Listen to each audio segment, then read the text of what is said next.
moments of becoming. Only understood through becoming can we understand these things as unique. So in my interpretation of the eternal recurrence, which is a thinking of becoming, it makes perfect sense that he would see things that he never saw before, hear things he never heard before. Let's also note that it's a seeing and a hearing which requires a transformed organ. So let's say that embracing becoming is a transformation of the body, transformation of the organs. That transformation allows you to see and hear singularities that you have never encountered before. Paradoxically enough, eternal recurrence of the similar, let's call it following you, the same, is an embrace of singularity. Right. That, in that sense, it would rejoin Rilke in the Duino Elegies, where he says, once and once only, all things come around. So I always found that there's some deep kinship between Rilke's affirmation that everything is once and once only. Yeah. It puts as much pressure on the moment of being alive, or the moment of becoming, as does any myth of the eternal return. Eternal recurrence has more, emphasizes more the reverberations of a particular moment, I think, than Rilke's does. Rilke's like a breaking glass or something, whereas Nietzsche has this shadowing forward of things. And I'll say one other thing about this idea of the earth. I think the meaning of the earth is, or to think the earth, we have to think differently. We can't think in these abstract concepts as well. The whole nature of what is a concept, or how do we think, has to change as well. We have to think becoming, and to think the earth requires sort of messy concepts. There's no concepts are too often thought as abstractions, right? Nietzsche says in Truth and Lies, in an extra-moral sense, that they're metaphors of metaphors. The original sensation gets distorted into words get abstracted into concepts, etc. And to think the earth, to understand the meaning of the earth, means changing the way we think as well, and to think becoming, so that the boundaries of our concepts begin to blur as well. Well, there's certainly that notion of blurring, which I like, because then it would also entail some reconceived notion of what it is not only to be human, but also what it means to be an animal. Yeah. And to maybe relate to animals in a way that would be unprecedented vis-a-vis our long history of subjugation and in a certain sense, abuse.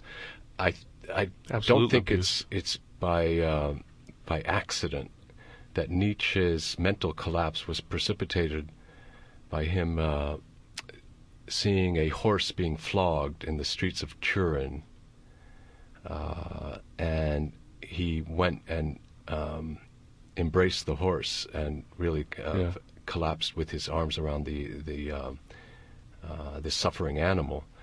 And you could say, well, he either succumbed to this moment of Christian pity in the bad sense that you were referring to earlier, but I don't think that's at all what happened. I think that he is seeing that in this animal there is a potential for a mode of being that the horseman and human beings in general are not doing justice to.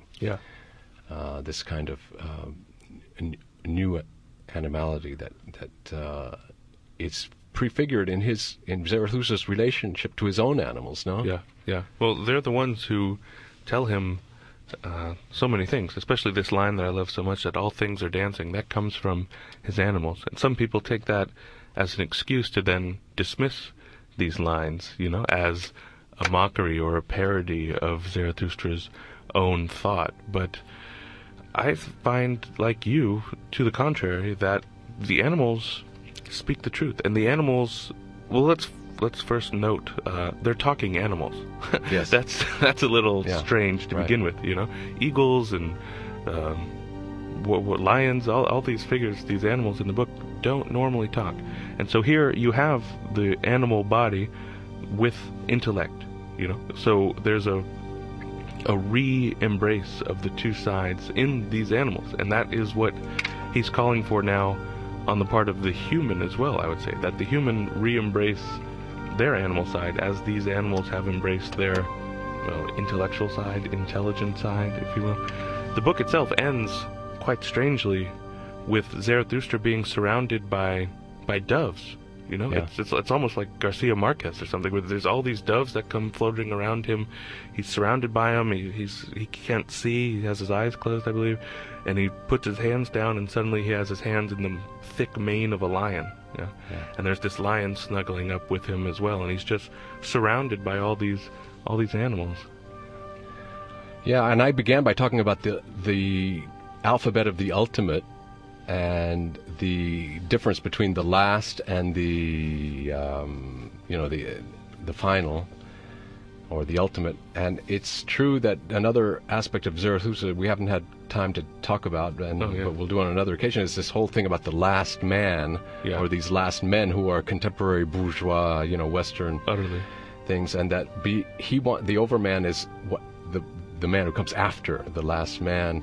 But in order to bring our hour to a conclusion, Andrew, what would you say? It's been over 100 years since he wrote Zarathustra, or almost. I guess we're just about 100 years, And